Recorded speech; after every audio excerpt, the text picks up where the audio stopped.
live. Hi, everybody. This is going to be one hell of a show. We've got two of top psychic mediums here. We've got both Sarah and we've got Jess, and we are discussing the D4vd. So David, specifically Burke, and we're saying that it's called Spirit Speaks Secrets. So we're going to reveal some of the secrets that we've picked up energetically about the singer D4vd, and we're going to talk about some of the other bits and bobs that we've seen that are coming in left field, so that we've got it on record. You've got it here, and you would have heard it first here. So let me give you a bit of a rundown for those that don't know all of the background, because we've been very close to this case since before it even started. We started broadcasting about David last year, and we had all predicted that he was going to be arrested. So let's go through the charges. I've got them. I'm going to refer to my notes. And also, what's interesting, no bail was given. So he's got no bail. No bail. Sound familiar, guys? Yes. Let's get to it. He was he was given a charge of first-degree murder. He was also given another charge, which was that he had lewd sex acts with a minor aged 14 and below. Also, he was charged with mutilating the remains of a human person. Also, he was charged, and I found this one just super interesting, that there was taking out a witness to an investigation, which is a significant unlawful act, because she was Celeste, the victim, even though she was only 14, she was a key witness in this case. So that in itself tells me that there must have been some toing and froing and information going backwards and forwards to the police, as well as different DAs and people that are involved with this case, because he's been charged with that. And the charge was unaliving a witness to an investigation. So those are the key ones. So I think that Celeste was ready to deliver justice, and she was ready to go forward and make their relationship known. And I think that unfortunately that was what got her in a bit of a pickle. So we'll go around the room and we'll discuss what it is we're picking up. Also, I did choose originally last week when he got arrested. I did choose 4 cards. So I've got 4 cards. So each of my psychic colleagues will also choose 4 cards for D4vd David Burke. And then we will look at everything that we're picking up. Now, bear in mind, viewers, and all of those in the chat, these 2 wonderful, talented ladies are both extremely accurate and strong mediums. So we're really hoping that during the session now today, we're hoping that Spirit will give us some information, and that Jess can pick up something, and that Zara can also pick up something that has come from the victim herself. Her name is Celeste. And our thoughts go out to the parents. Our thoughts go out to everyone that's known Celeste. We are with you fully. We support you fully. And we definitely want to see justice for Celeste, because what happened to her is absolutely awful. It's a tragedy. We don't want to see this happen again. So I will go to Jess. Jess, what have you picked up anything yet? Doesn't matter if you haven't yet. We'll go through the case. If you've got anything, let's share with everybody. And if you've got any very specific questions, those of you that are in the chat, plop it in the chat, and we're going to have a look and see which ones we can answer. So over to you, Jess. Okay, so the first random thing I got was I was smelling cinnamon rolls. So I don't know if anybody has, like sticky buns or something like that, is significant in relation to Celeste and David. So I don't know if there's some evidence of their whereabouts, maybe going to get like some pastries or cinnamon rolls or something. I am feeling like it's in the morning, but oh, my guy just said a week before I guess she was found. But the biggest thing I'm getting is that Celeste was like a chess piece Oh, And as Zara and I were talking, I was like, I was gonna like do homework, but I came in blind, and I feel like sometimes that's the best way to go. yeah, it's So good. you just like blindly trust yourself. I don't think there was any attraction. I think he's attracted to his friend I think he had a secret love affair, or there was some triangulation there. Yeah. With his friend that was roped into the mix. I think you did an auric reading on him, Neo. his ancestors. What was his name? Neo. Correct. Yes. I think they were in a secret relationship. And in the industry, what I've learned with my own experience is everything is decoded by what they put on the mainstream headlines, like TMZ. And what I noticed is when I decoded it back then, when you did the first live, I noticed on TMZ, his shirt said something about being gay. Nothing wrong with that, right? But so you have to always look at the symbolism, and the one eye that was missing tells me everything I need to know about what happened to her and who was responsible. Yes. That's what I've got so far. And his poor mother is the biggest thing I'm getting is his mother is that obviously his soul has been bound somewhere throughout this process through the contracts and selling himself off, I guess, in fractures. And so his mother is like really mourning the person he used to be and having a hard time reconciling the new person, and kind of like doesn't know what to believe or like how to reconcile with, which I can totally relate with. And so my heart goes out to her. Absolutely. Thank you. And Zara, what did you pick up, your first thoughts and point of view? Well, powerfully, she has connected, and immediately I felt sick. And also when I was listening to Jess, I'm starting to feel emotional. So I do feel she's very, very much connected in. She did show me a confined dark space. She also has said that she had her own attachment, which was colluding with his attachments.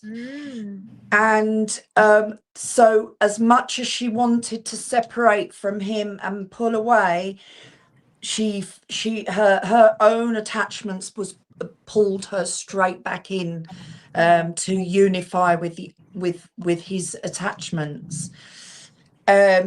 So she's right. She's saying she is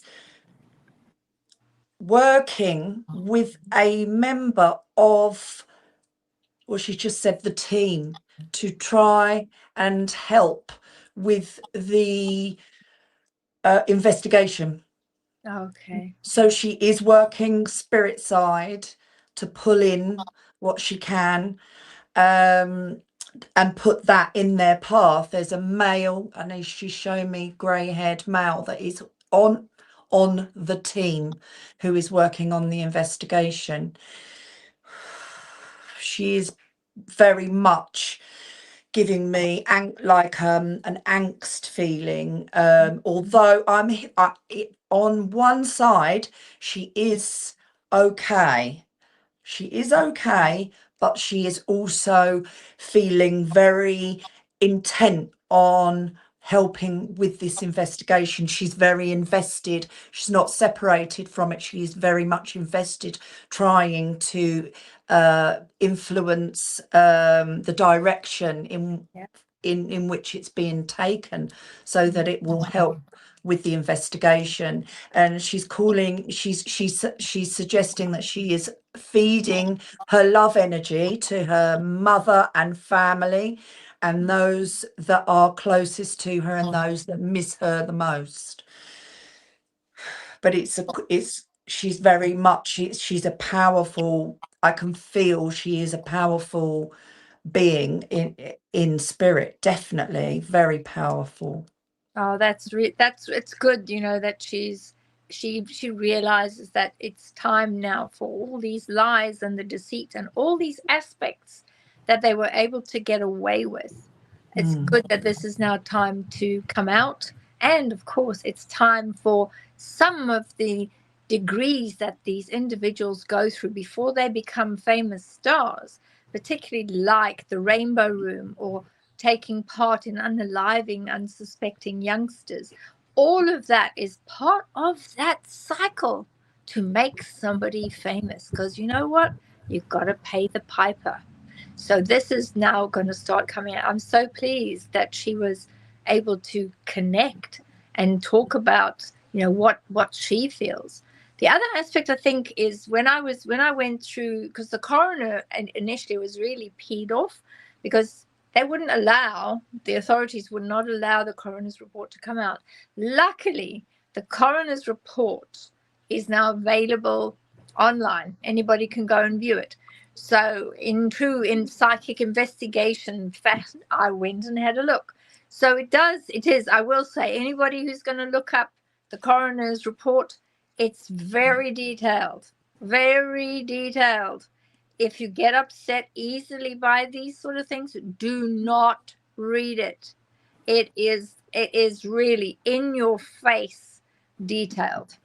So we know then that when we had picked up that he was lying in wait for her, ready to pounce, he, as well as his attachment, so he has this demonic force that he's been talking to and, you know, going backwards and forwards with for a very long time.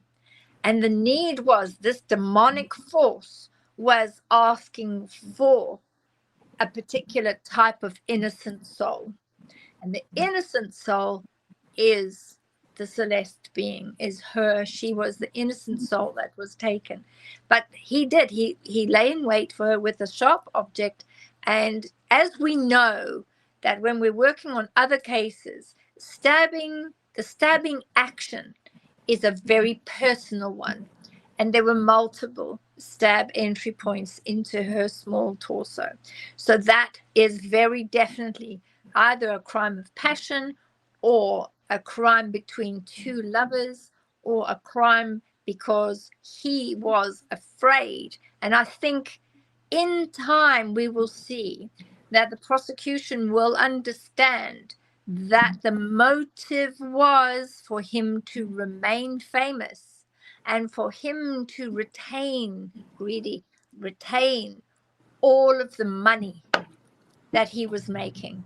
So if financial gain and fame, I think, could end up being the prosecution's assumption of this is the motive for him doing what he did. What do you both feel about that? Jess, I'll come back to you. I mean, what do you feel about that particularly? When I was listening, I saw a succubus energy on the left side of his neck. I don't know where the stabbings were, but I feel that there was something definitely in the chest, but I also felt like something back here as well. It's almost like this succubus energy attached where he stabbed in his energetic field is what I was getting. There's like a sticky molasses energy I'm picking up. Good. That is kind of in his aura and around him. Maybe this is also his higher self or consciousness coming in and out with guilt, possibly. You know, yeah, you never know. Yeah. Kind of like an out-of-body experience.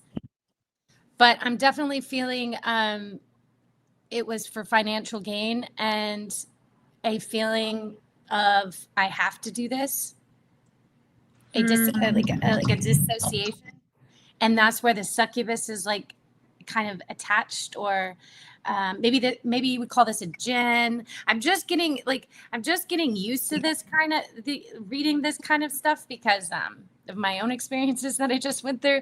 So it's kind of it's an interesting. I like to go in blind, but I'm also seeing he's extremely worried about Neo giving information that only he knows. That's the biggest thing I'm picking up. Yeah, I would agree with that, and I'm going to come. I'm going to come to Zara as well. But I do know I did an aura reading on Neo too, and the one thing that I said in that broadcast, which is on my channel, the energies around him, he was flipped. So anybody that knows about interrogation or getting the words out of somebody that's tight with the possible alleged person that did this, they managed to flip him. So I think that Neo will be assisting the prosecution office and the DA and doing everything he can, because I think he doesn't want to be implicated in any way. What do you think, Zara? I mean, we know that he laid in wait and the stab wounds were significant. There was one stab wound to her bottom lower area, so either ended up in the kidneys or the liver. What's your view on it? Yeah, definitely agree. It's for personal gain, and then I also getting a big sense of frustration. It's a frustration, must control, the frustration of feeling like there's I'm frustration of having to do what he's doing and not having the control over being able to choose. It's being forced, but very, very frustrated. That's what I'm feeling from him, incredibly frustrated. And yes, I feel like he is waking in the night and in sweats. He is waking in sweats because he is that. Gosh. That's what I'm getting. He's screwing. He's absolutely screwing because he feels like he's being stitched up, and there's a lot of he's distorted in his thinking, and he's going round in his head, and he's feeling really caged and a bit crackers. He's feeling I a would bit imagine crackers. he would be, because I mean, there was that burn. The burn cage was discovered in his house, hadn't been used. It was still in a box. So who goes and orders a burn cage, for goodness sake? He's not a farmer. He's not going to get rid of coyotes and things that were taken and put into wherever on a farm like setting. And the size of the burn cage is key here. It's huge. You could easily fit a small person in there without a problem. So I know that the delivering justice is the key thing here. I'm sure you both picked that up, and I'm sure your card set will reflect that. I also wanted to look at, that I was seeing when I was tuning into this. I saw a weird thing. I saw a whole bunch of video recordings that are suddenly going to come to light. Yes, you've heard it first here. This is one of the secrets. Tesla vehicles always record from the dash cam. They never shut up. They're always recording. And this is going to come out, and it's going to show who was talking in the car, how many times was the car moved, reparked somewhere else, moved, parked down there, parked this way. This is all going to come out. The Tesla video footage on the dash cam is imperative. Yeah. What do you guys feel about that? I mean, do you also feel that it might be coming out, or have you got any other sort of secrets from information that might be popping up? Yeah. So like in the next 2 weeks, specifically in the next 13 days, explicit details regarding her unaliving will come out and kind of put the nail in the coffin, so to speak. I'm also seeing a cemetery, and then I'm also seeing a switch in, I don't know, the movie that's playing in my mind is I'm seeing two men put her already unalived body in the trunk. So I don't know I don't know anything about this situation. I don't know if there was a ritual done at a cemetery, and then she was unalived there and then placed in the Tesla. But there is some type of implantation, so to speak, is what I'm getting. There was at least a day or two And then also I do remember, they're just reminding me the freezer situation, right? I don't know all the ins and outs, but there's something, maybe she went to the freezer first and then they implanted her, but there's two different cars as well. I'm also seeing a maroon car to begin with, and then I'm seeing a Tesla at the end. It's the black Tesla. Yeah, the black Tesla, just to fill you in, I know neither of you know any information about this, and it's good that you're coming in blind. The Tesla has what they call a frunk. So there's a front of the vehicle. There is this base that lifts up the bonnet of the car, lifts it up, and that's where she was found. So yes, you are right. She was in the frunk of the car, the front trunk or boot of the car. That is what happened. Yes. So, and I do think I agree with you that there were other vehicles involved. And I think that the other vehicle particularly is the transport vehicle. And I got that vehicle was either crushed or moved or put in such a way that it will be difficult even for cadaver dogs to find a scent, because it's literally being destroyed. Because after the act had been committed, she was taken away to another area, which is, I got very sandy and like almost desert-like and very hot, very unusual sort of surroundings. And that was where he was able, with an accomplice, to take things apart. I won't say what it is. Do you know what I'm talking about? To take things apart from her specifically, and then put her back into bags, because her remains, when they were found, was that the upper torso and the head was found in another bag, and then other bits were found in other bags. So whatever they were doing, they were hoping that they would be able to conceal this, but they weren't. It was awful that it took so many months, and that nearly 3 or 4 months to find her. But that was due to the car being impounded, and the car itself was releasing a significant odor. And that's what alerted the individuals, the authorities, to that.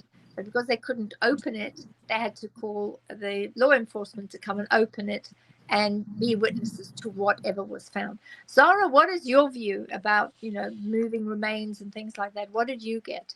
Well, when you first asked the question, I saw gloves, and I think that there are gloves, glove evidence. There have definitely found some gloves which have fibers and DNA. Yeah. There is blood evidence somewhere. The red stuff. Yep, there's red stuff. Oh yeah, sorry. Yep. Yeah, there's definitely claret, shall we call it, the red stuff. Somewhere, not on the gloves, but they have found that. There's also in his home, around his surroundings, so something that he can't detach from. So there's been things found in a garage. There's I can see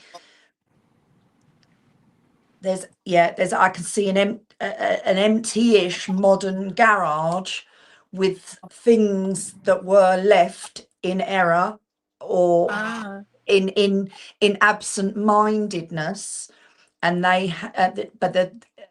they've definitely seized gloves, and there is some kind of tie, ties,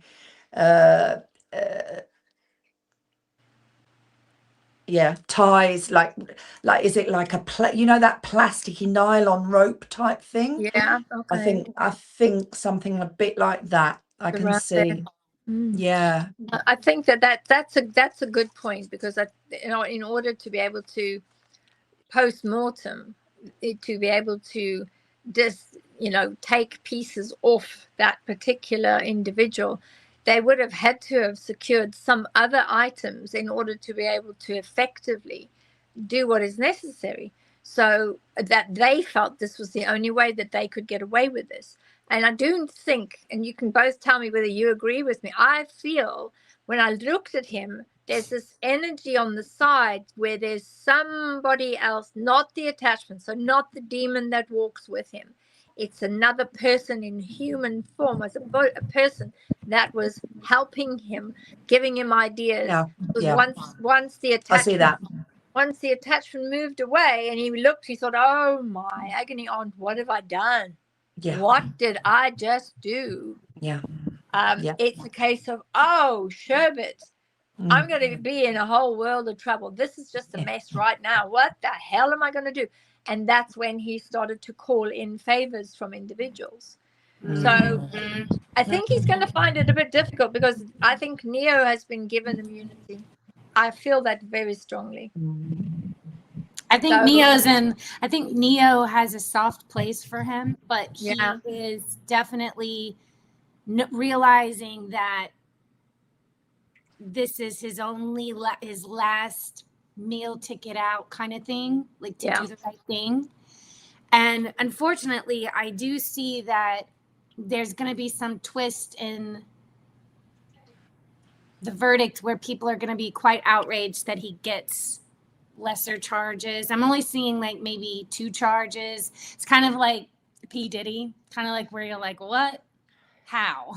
That was a fiasco. That was just such a totally. And then there's 3 people. There's 2 accomplices. One of them is going to go unnoticed or fly under the radar. The other 2 will be charged with David. I feel aiding and abetting or assisting. Stuff. What do you feel, Zara? Did you feel anything about that as well with regard to the charges? Well, I see a lot of setbacks to the beginning of the trial. I see problems with the jury. I see a lot of objections to who they're bringing in for the jury. I see a young woman on the jury making eyes at him.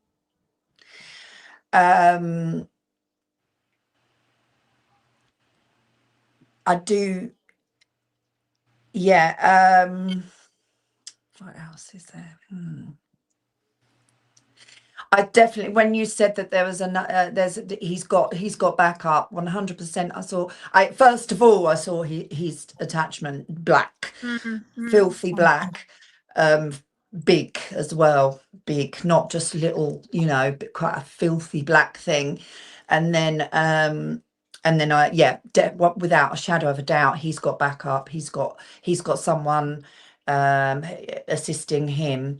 Actually, I also see someone who's away from him, that doesn't have any contact with him, but is pulling strings for him, definitely, and helping him without trace. Like, you can't, there's no direct link to him. They're not chatting, they're not talking, but there is someone moving the situation around for him, doing everything they can, because this is also, there's a risk of other stuff coming out in the trial that can impact other individuals that have conditioned him and brought him in to the fold and into his current state of mind. So I do see that. That's interesting you mentioned that, because his management company that he was with, and he obviously has been since released from the management company, they manage a lot of new bands. They manage a lot of really sort of funky, strange bands. I mean, there's another band there that has a lot of satanic influence, uses 666 a lot. All of their songs has a 6 in front of it, or they're using it like an exclamation mark, 6, and then the name of the song. And it's a small band, and they're with them as well. And almost immediately, when there was these issues that started with him, so now it's exactly a year. The 23rd of April was 1 year from when all of this started. The management company let him go. So that tells me all of the aspects, all of the protection areas, all of the security that they put in place with David Burke, with D4vd, was not good enough. So I'm really hoping that the prosecution call his direct manager, maybe both of them, because there was a secondary manager as well, which is another secret. That definite manager was asking that David, the singer, to give him whereabouts of where he was, what he was doing at all times. So they were monitoring him, clocking him, making sure they knew where he was, what he was doing. So that worries me a bit, because why would a management company take a brand new star? I mean, he's only 20 years old, he's still a babe.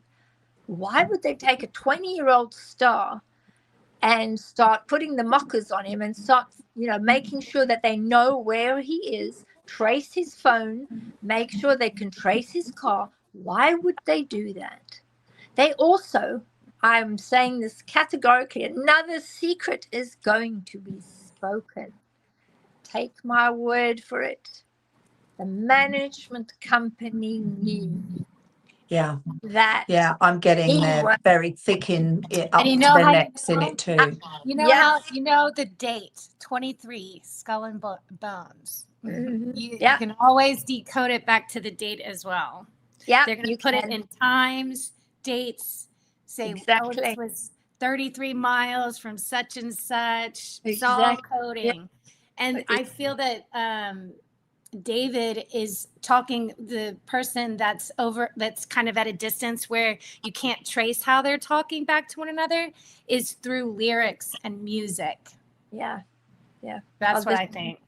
And I think, the management company, I think they do need to put some sort of a warrant to appear within the court, because I don't think that the managers who managed him directly, they are not really going to want to be going to court and giving any evidence, because they will have to plead the fifth, because a lot of what they would be saying would actually incriminate them. They knew that he was having an affair with an underage individual. They definitely knew that. I feel like I would go a little bit further and say they've almost set him in that path. I feel that they are responsible in a way for the path that he has taken. I feel like they are the work they're doing behind the scenes in order to protect David is in order to protect themselves because of that. I really feel that this is a management, like a very much management energy. It's a male energy who's sort of driving the decisions and the actions, and it's almost, I feel like it's a middle-aged, like a father aged kind of male that has set him in the path, and they need to protect that. They're stepping forward to protect and moving things around and pulling their strings, that to looking like they're protecting him, but really they're actually just covering their own backs because of the explosive nature of the possibilities that things could all come spewing out. And I think a lot of it, well, I agree with both of you there. He on the outside appeared very stable and aurically, and I will do a show later about his aura, because it's revealed a lot of stuff about him. What I'm very worried about is that I've seen in the aura, there's loads of these little faces, and the faces are of lots of girls, and they look to be 12, 11, 12, 13 years old. So definitely, not someone that should be in touch with, even just, vocally, as in a call or a text message with this person, because, it's not safe. And I do believe that because the management company was watching him so closely, they knew a lot about his triasks on Fortnite. They knew a lot about, you know, going onto Discord and having these weird and wonderful conversations. They knew that this was, you know, just a matter of time before all this just gets slapped straight back in your face like a wet fish. Yeah, that, I mean, that I keep getting this frustration thing. I feel like he knows he's been set up, he knows that he's been led to the slaughter, and now he's very, you know, so I think that there was a frustration at the time. It was almost like he was bursting with this, you know, he just couldn't contain himself anymore. And then now he's feeling like stitched up, and he's very paranoid, very suspicious. Everything is, you know, he just feels like he's just going to get, you know, really stitched up. I agree. So just to answer Rosebud at me, or Amy, yeah, it's super upsetting. And I think the biggest thing I think why we're doing this is because a lot of the truth is not set out there in the mainstream. And this is a huge problem in the pyramid, the structure, the hierarchy. These are just puppets. And it's really sad that these souls, these rappers, are chasing fame and money and really don't know what they're getting themselves into. Yes. And there's this very sadistic underbelly here, and the people at the top are the ones pulling the puppet strings, and and I feel like all these faces in his aura possibly also too are him taking the heat.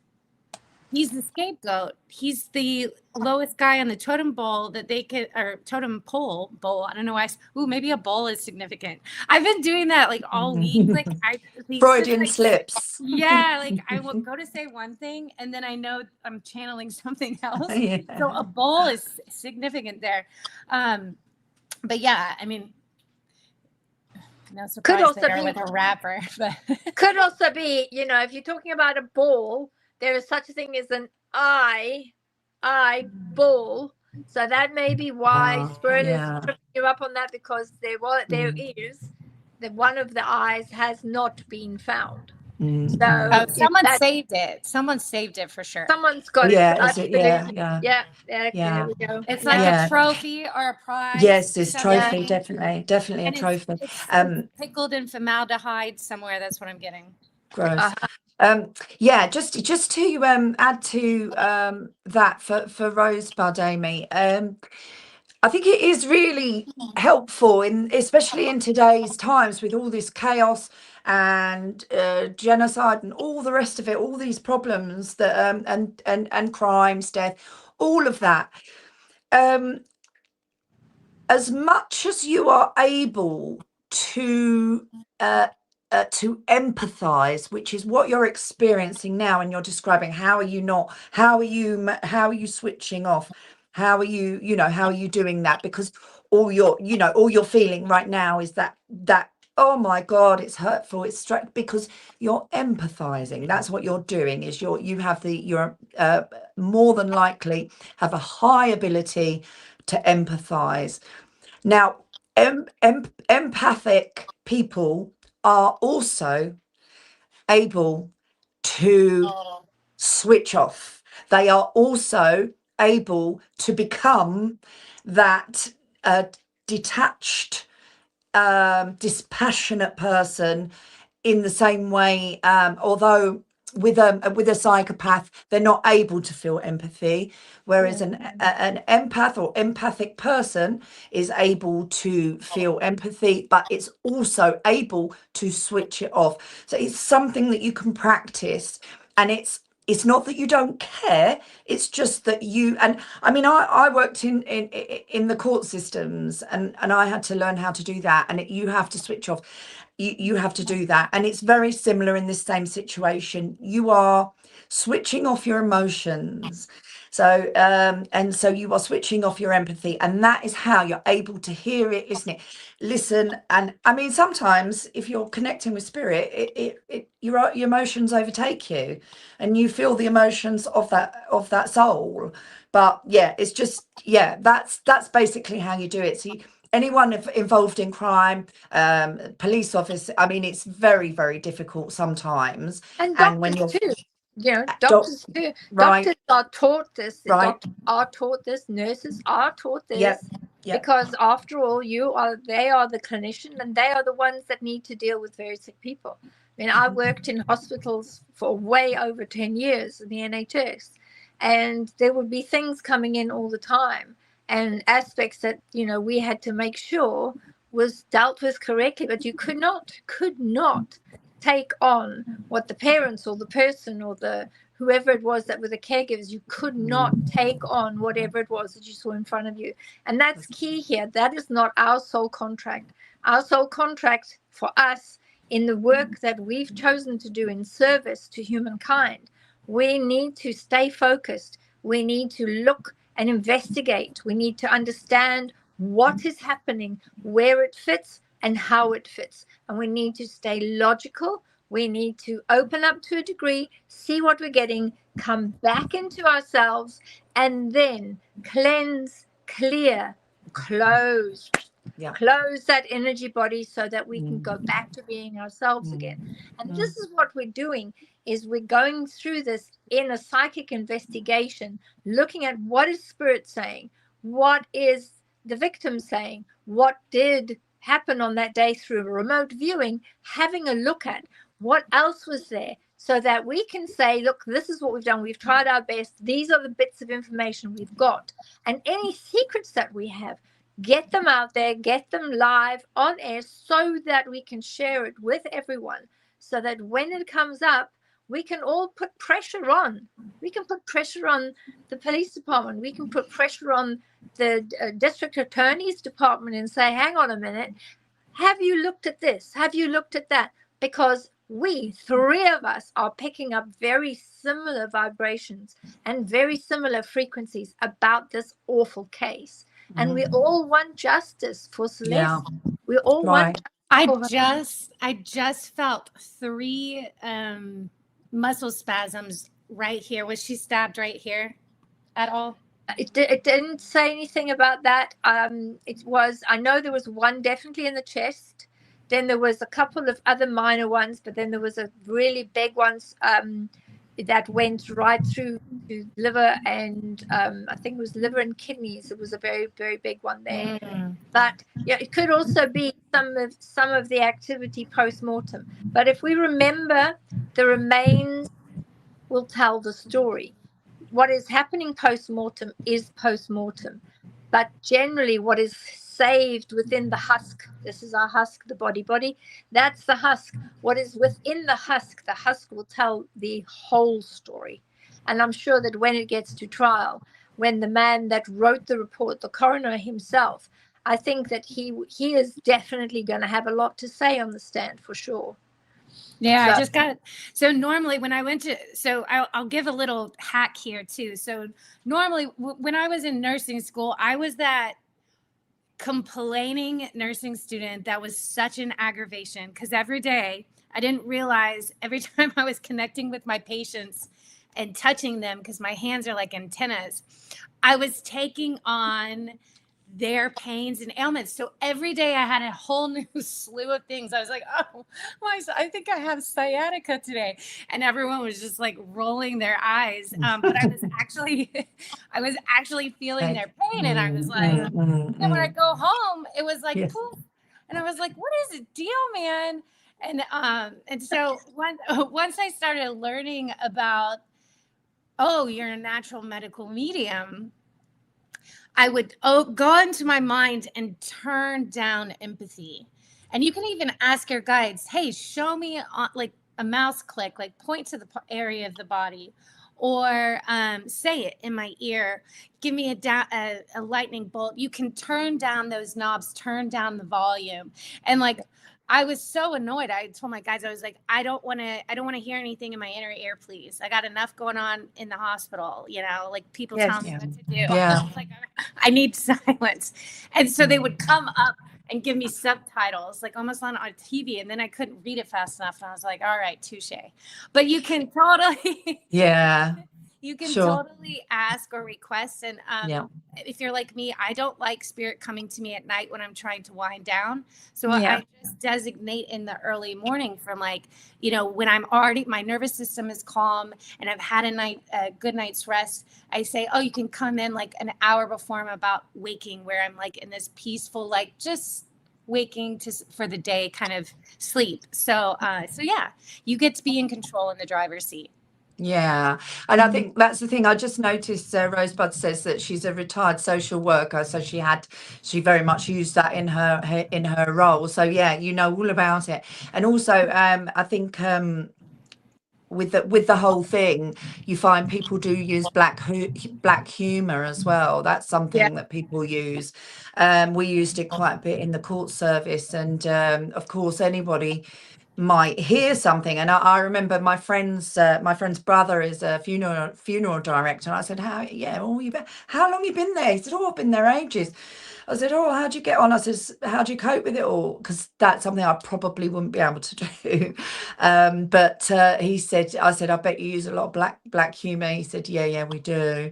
So yeah, it's just coping mechanisms, isn't it? And so yeah, it's switch it off. You have to switch it off, and you know, and you know what? Sometimes what I do, which is quite common amongst people like myself and yourselves, where we're working on cases all the time. You know, if something gets to me, like one of the cases I've worked on in the last couple of weeks, is the case of a little Japanese boy who he's 11 and disappeared on his way to school. He never pitched up at school, and it was one of those where I thought, because he's, you know, I was just remembering my grandson. I mean, he's not 11 anymore. He's 19. He's a young man. But it did hit a nerve. And I just had to stop and think, no, I've got to help with finding the remains of this little boy.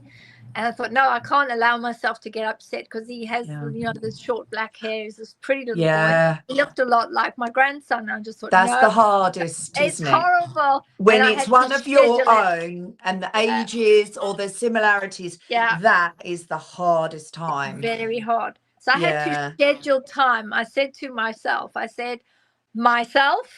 listen, take this energy now, put it on the side, and schedule it for after bedtime or at bedtime or during shower time or whatever. Schedule it for then to be sad, because the young lad looked a lot like my young grandson. And you have to do that if you're in this field in service to humankind. You just have to. So now getting on to, and thank you for all the questions and for the comments as well. Thank you all very much. It is a difficult discussion today, but I think it does need to come out, because we need to allow people to start understanding the making of a monster. And there's no doubt about it. This is a monstrous act. But when you layer over it a demonic possession and a demonic aspect, which is fueled by taking substances, either, you know, alcohol or other white powders or others, 100%. makes it far worse. But it doesn't. I see the pink. I see the pink. The pink stuff. Yeah, definitely a concoction. I think there's been a concoction. Yeah. Now, I want to ask both of your opinions with this, because I think that those that are defending David Burke are going to try to come up with, you know, special circumstances or extenuating circumstances, and they're going to try their very best to come forward with some sort of, you know, get out of jail quick card. You know, that's what they're going to try and do. But I think that when I was looking at him specifically, he doesn't really have many choices. I think that he is, if they have got a lot of evidence, which I do believe Department of Justice and the LA police, I believe they have tape recordings. I think they've got digital evidence. They have text messages. They have all sorts of sets of information. They're just waiting for the Tesla video footage from the dash cam and other bits of information as well. I think that he is looking at a maximum of life in prison without the opportunity of parole. Yeah, I mean that matches. I'm not so familiar on American law, but that totally matches because of the circumstances in which he has been found. That is, it's very extreme. I have a feeling they have found some. I feel like they have found some cult items, but I'm not 100% sure whether that will feed into the trial. But there's definitely some ritualistic paraphernalia that they have discovered.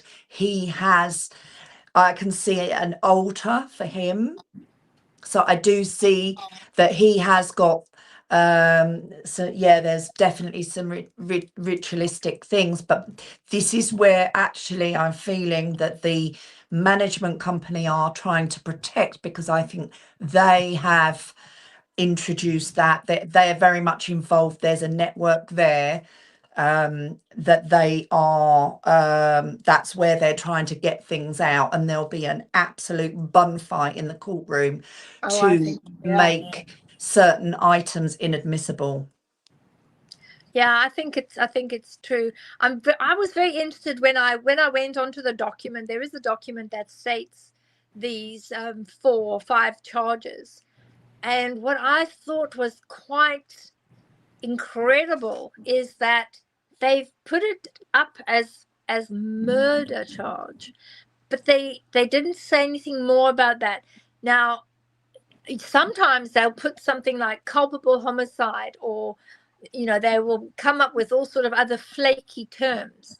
But this one looks to me, when I read the document, I had to go back and read it again. I thought, hang on a minute, wait a drop.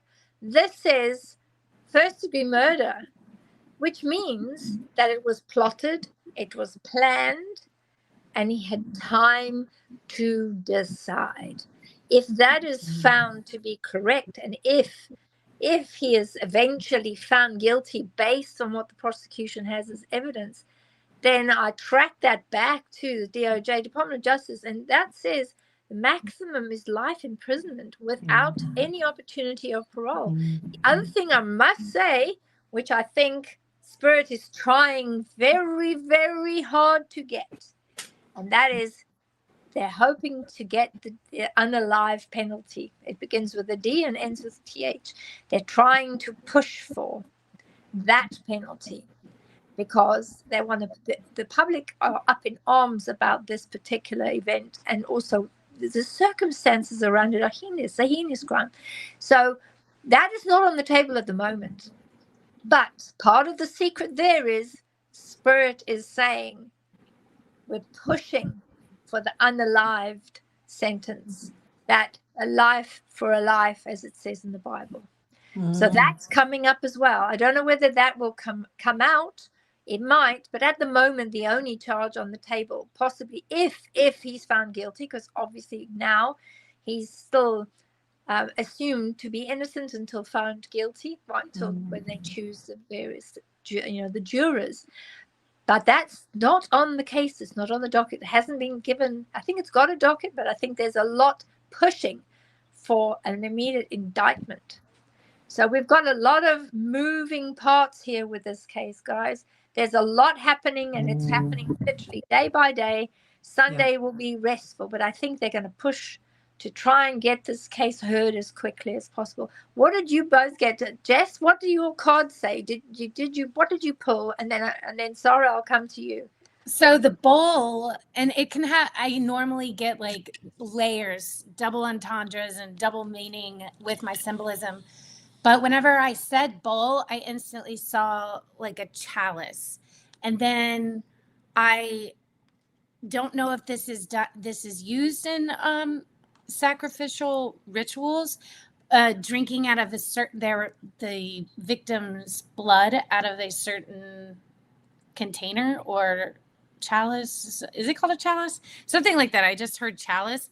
And it's like gold or brass looking with like engravings on it is what I'm getting. That is going to be evidence something that will come out. I also got secret recordings of secret meetings. There's a mole in there, or like an informant that they didn't know was an informant.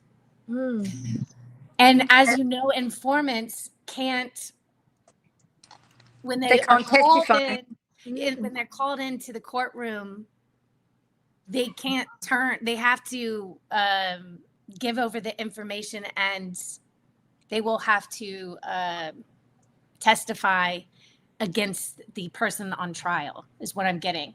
And so that's kind of going to throw a wrench, because I don't think David knew that this particular person was an informant. So he's going to start to quickly realize that everyone's put him in they've all turned on him, right? And then there's also this white guy that's like high up in the hierarchy. I don't know why. I'm seeing him in a gray suit, and he's got kind of like a muffin top or pot belly. Maybe that's cinnamon rolls. I don't know.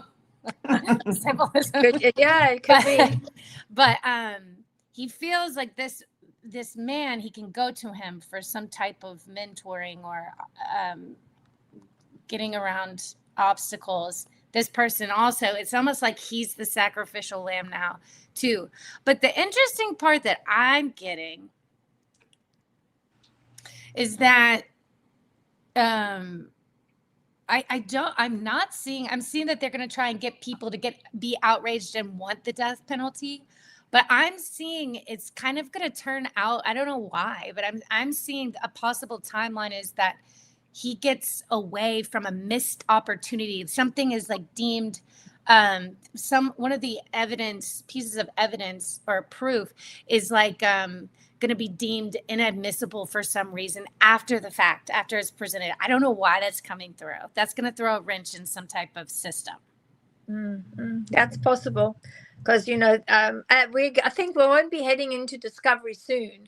I think it might be next week. There'll be boxes and boxes and boxes of evidence and discovery, and that is definitely going to cause all sorts of upset, because when the evidence by law, it has to be shared with all of his defense team. And I kept seeing this like wheelie thing that you put boxes and boxes. So there's going to be boxes and boxes of banker boxes and information all stacked on this wheelie thing. And I see them wheeling through an elevator or a lift into a building that is another set of elevators and lifts, and then getting onto a floor where they go into reception, and they have to then take all these boxes and take them down to whatever, the war room is going to be, because they're going to have a war room just by the sheer weight of evidence. So if anybody ever thought that there wasn't going to be loads of evidence, nope. There are loads. I see a lot. Yeah, I see a lot. Yeah, because there's an informant. There's an informant in there. Yeah. They always have one. Yeah. Just in case it goes left. Yes. And also all the information from like the management company where they were monitoring him, they were monitoring his texts, monitoring his whereabouts, where he was, where did he go, who he was speaking to, what he did. All of that pertinent information is going to form part of the evidence. So that'll come out in disclosure for sure.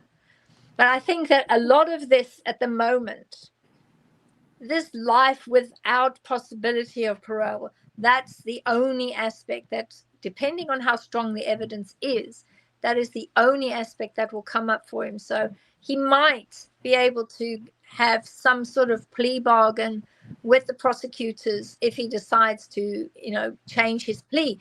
Because even more amazingly, shockingly, this awful person has now pleaded not guilty. What the hell? Really?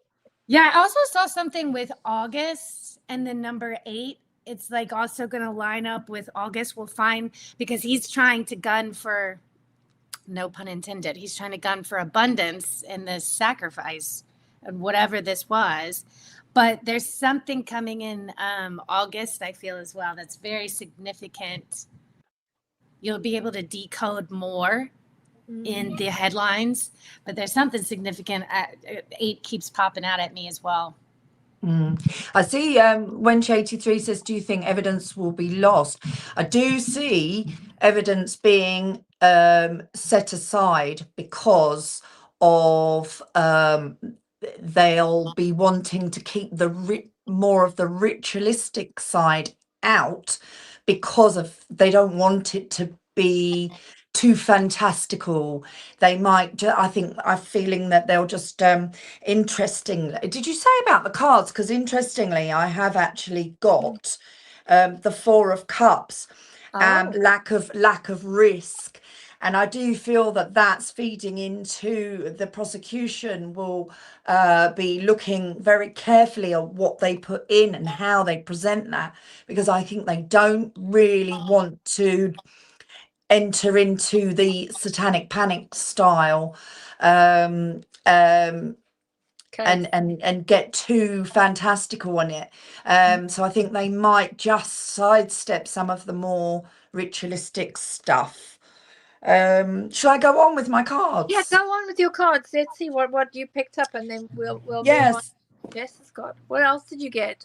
Yeah, so that's the Four of Cups, and that's what I'm getting from that. I've also had two of the fives, two of the more negative fives, battles, competition, and that's where I think I saw that there'll be a lot of legal argument of what's admissible, what's not admissible, and I think that all feeds into that. There'll be a lot of stop-starting at the beginning of the trial, which obviously they won't be, it won't, you know, that you won't know, oh, the trial started. It will just be legal arguments are happening. And I do see a lot of legal argument going in about what's admissible, what's not admissible, tension, conflict. And that I actually in the courtroom, it's going to, I can see like the prosecutor, everything's like, there's a lot of frustration in that courtroom. There's a lot of, and the teams, although they know each other and respect each other, they're actually, I can see them actually getting really quite cross. I can feel like actually there's also these attachments are coming out in the individuals. It's like the dark side is coming into that courtroom and really stirring up chaos. So I do see a lot of, so that's the Five of Wands and also the Five of Swords. Again, this aggression, that's, you know, the aggression and the battles and the hostility between the parties, between the teams, you know, that are professional, but there's still going to be some hostility between those teams. But there is a two of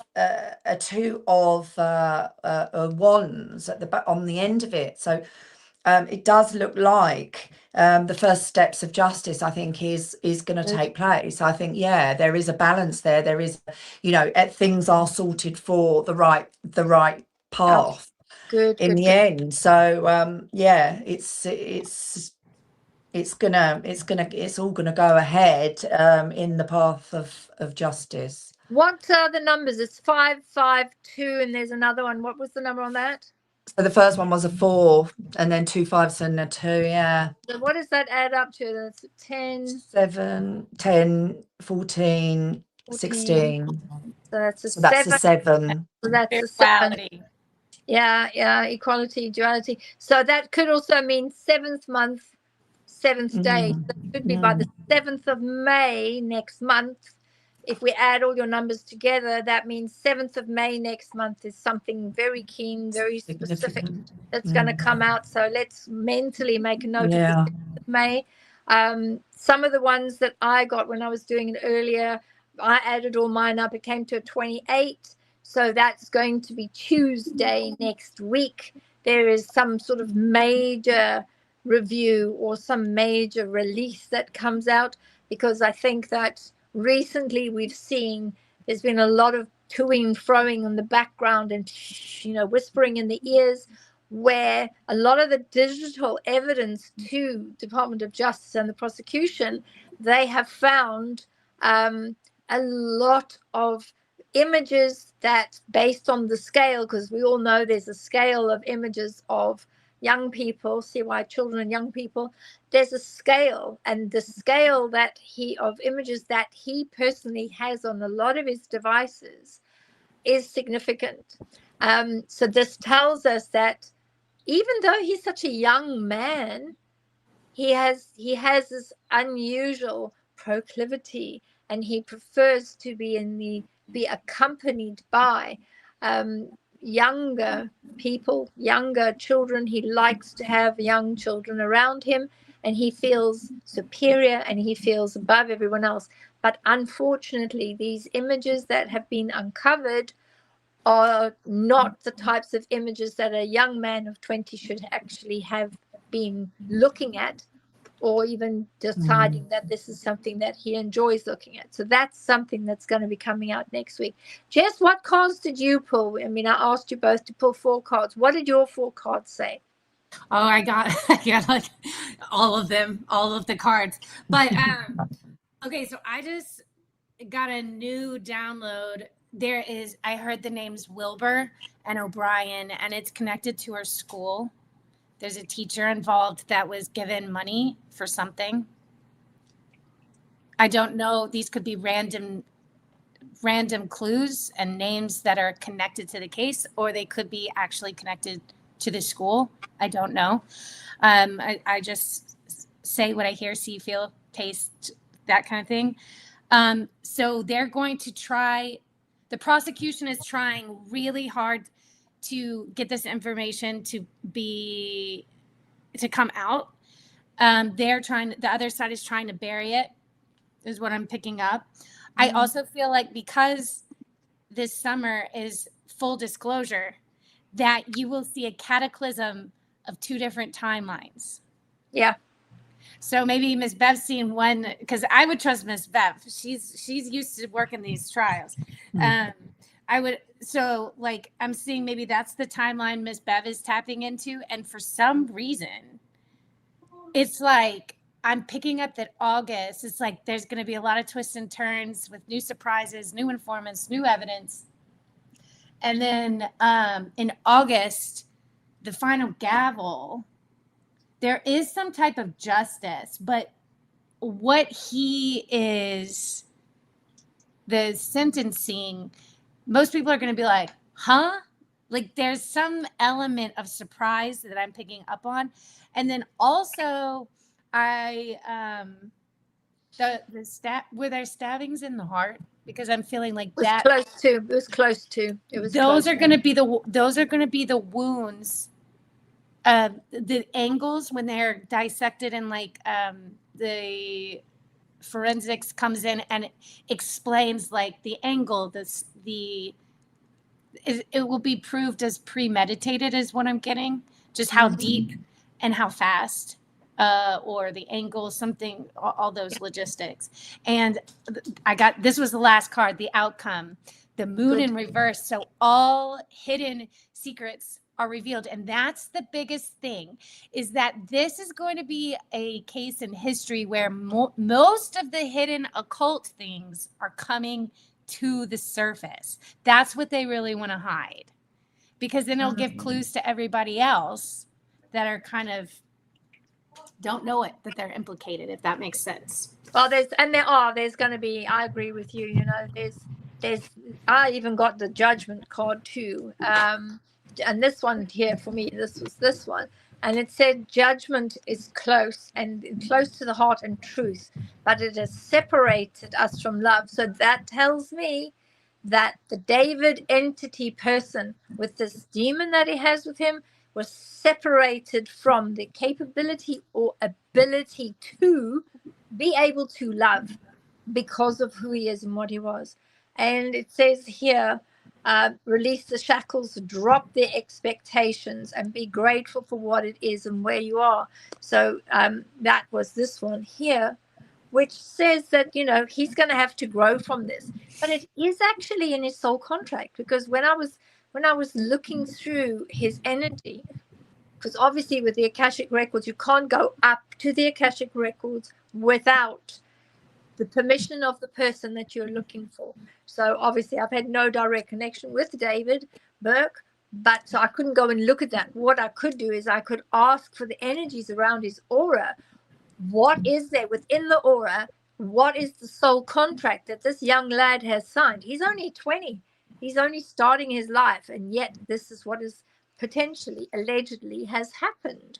So what was coming back through this pipeline from Spirit was he has a soul agreement where these are his trials and tribulations. This is what he has to go through in order to grow, which is a sad situation. And then they did the same for the victim Celeste. I looked at that, and what it was a very special child, but she was only meant to be walking in 3D on this earth for a short period of time. And she had said, I will do X amount of years, 14 years. That's all I'm going to do here. And then I want out. I don't want to be walking on this earth anymore. So that's very hard to accept. But, you know, she has done the lessons she needed to do, and she was able then to leave. The other aspect, which was very odd, was there was a little soul that kept coming in from Spirit, and that told me that there was a child somewhere. So whether the David Burke has a child, or whether the victim was carrying a child, or had been carrying a child and then was no longer carrying a child at some point, the coroner will be able to answer those questions. We will know all of that at trial. But I think that because that keeps coming in, I think that's part of it. So the physical evidence, you know, Celeste, her own body will talk through, with the help of the coroner, will be able to get all the truth out. And I don't think the general public will know all the inside details of everything. There's the report online, but everything else that comes out is going to come out as well, but only in the trial situation. Because that's just as you were speaking that, I heard sacrifice.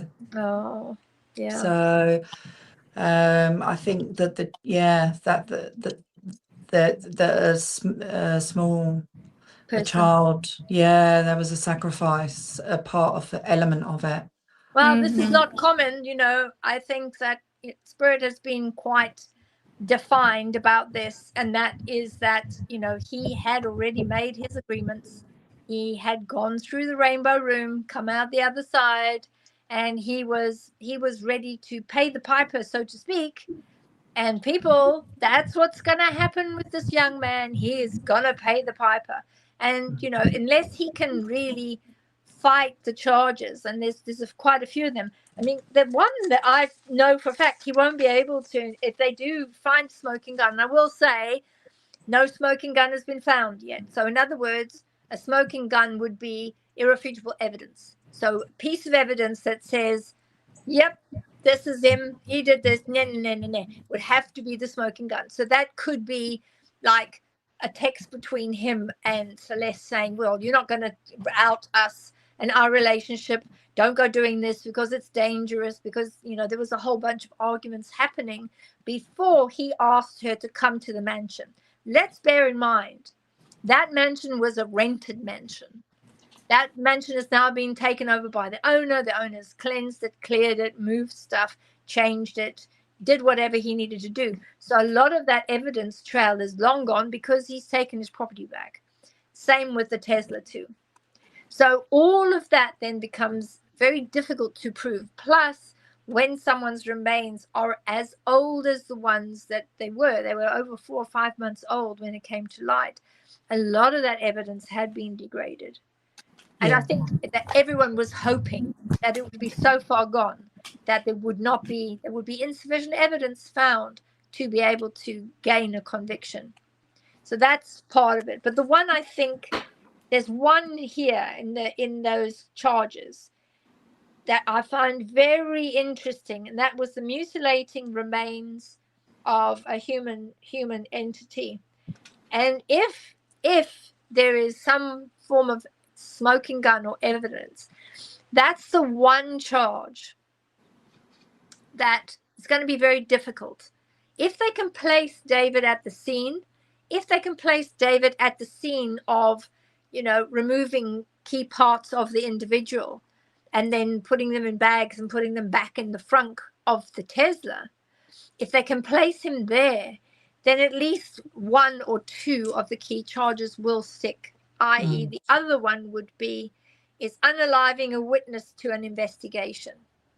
I would like to know, did the victim go to the police? Did the victim come out and say, this is what's happening to me? Or are the Discord, because Discord, a lot of Discord was wiped. It was all deleted. But we know from experience that Discord keeps a huge backlog. And we've understood that there was this toing and froing in a couple of the Discord channels where they were talking between themselves, but with everybody watching on Discord. So that's going to come out too. So I don't even know why I didn't even think about this, but I just felt Celeste come through and I heard her say, I don't know how I didn't know he was fruity. I just heard her come in and say that. And something about her mother is something with betrayal. So I don't know if her mom was an absent mother or a mother figure or someone close to her mother. Her mother's feeling betrayed by someone close to her. I'm not really, but I also heard her say that there's going to be hair collected. That's going to be some main evidence with red stuff in the hair. Mm-hmm. And maybe that's also kind of tied to what was also saved in the ritualistic behaviors as well, is what I'm picking up. And I do think there's something connected to teacher, maybe friends at school, something with school for sure. And remember that name, Wilbur and O'Brien. I don't know where that ties in. Yeah. But that's how I get stuff. Yeah. I also wanted to ask both of you, I kept on feeling when I was looking at his aura and doing the picture, and I'm going to be doing a lot more with that picture later and then share my findings. But there is a particular color, that intent and that anger and the intent to cause bodily harm or grievous bodily harm is a specific energy. And I just wondered, around the David Burke person, did you pick up any energy where he was angry and the intention was to make all this go away, however necessary, to make it go away? Did you also pick up any of that? Because I certainly did. Yeah, I think he justified it with like tunnel vision on his career. That's what I'm getting. There was this delusional, almost like godlike complex brainwashing that was like, or this could be the entity talking through him that justified, oh, this has to be done to get to this. Yeah. Yeah. And what did you feel that, Sarah, as well? What was your view on that? Do you know what? All I got was a flash of very sort of deep reddy pink. So like a deep reddy pink. It was almost like a passionate color. There's something that he feels very passionate about. He feels very intent and one track minded about. I also do think that Celeste was pregnant with a boy. Very early stages, though. Well, let's hope that the coroner, knew something about that. But I don't know whether at the time, if she did become pregnant, I don't know whether she kept it or whether she was even expecting at the time of her unalivement. By that time, it's possible that that little one would have already been sent back to spirit.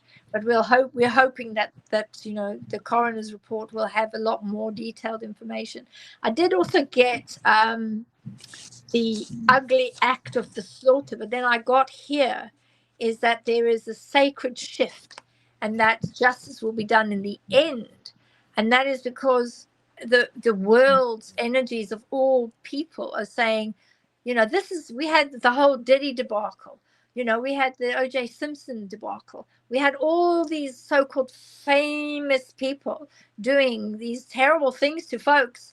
That's just a whole mess happening, and that's got to stop.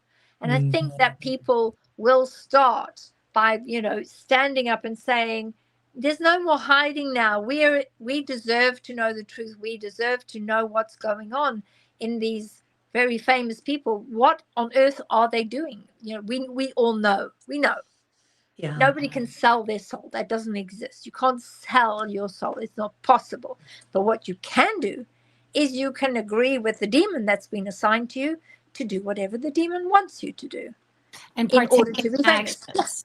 And partake in actions that will lead you down a path of just like acorn movies. Yes. That has it's a frequency where it is embedded and encoded, just like solfeggio frequencies that lift your vibration and, you know, give you peace and harmony. There are the equal and opposite frequencies that they embed in acorn movies, where you're never satisfied and get hooked on. It's doing it yourself. Yes, and that's it's possible. a dark, sinister road, and this is why free will is so important. It's almost like I view it as you can kind of walk away and upload your own programming. It's kind of like Dolores in Westworld, if you've ever watched that HBO series. Like, it's not that you're selling your soul, because that's it's impossible, but you hook into a program where you are allowing mindless activity.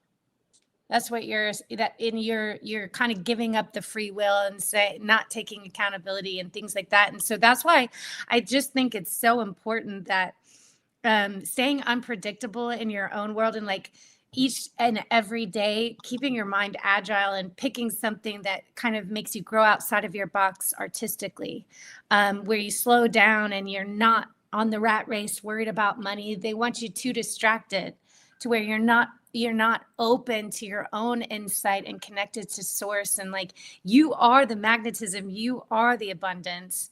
And that's why we have a QSIP number and a social security with a value on our heads, right?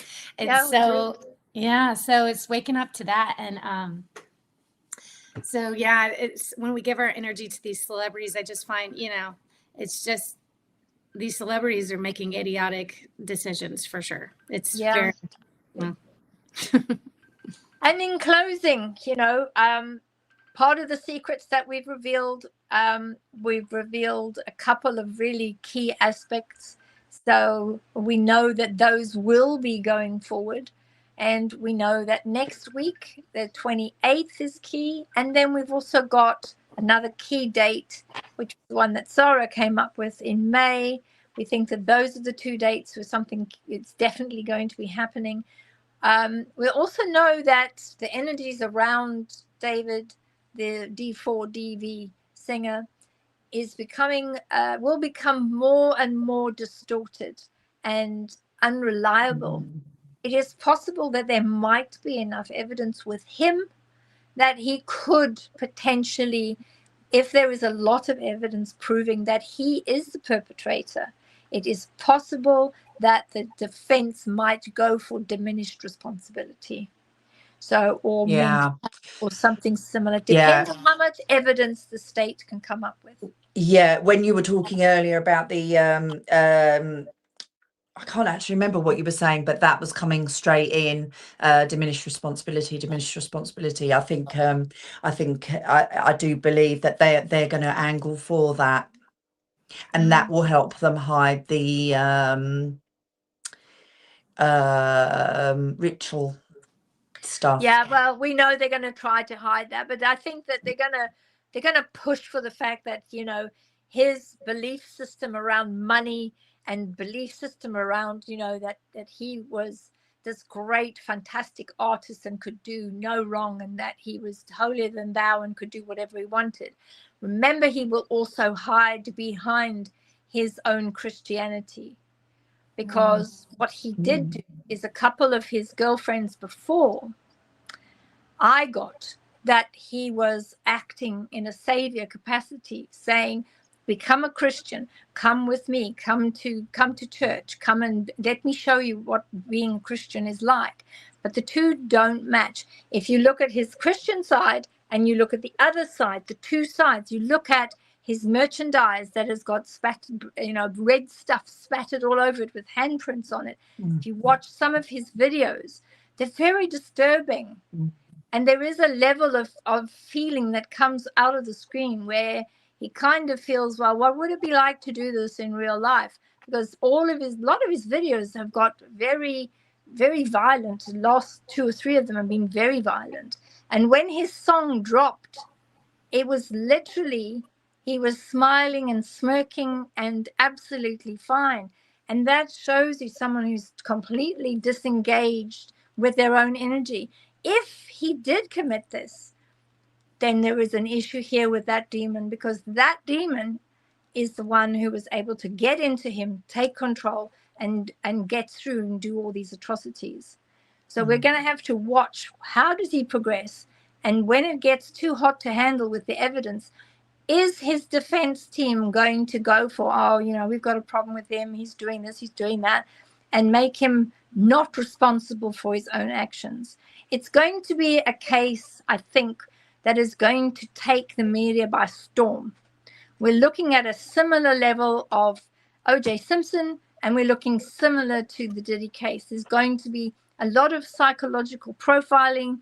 Clinical psychologists are going to be involved, and there's going to be a lot of forensic details and investigations. This doesn't stop with just it going to court. It's going to be a huge build-up beforehand.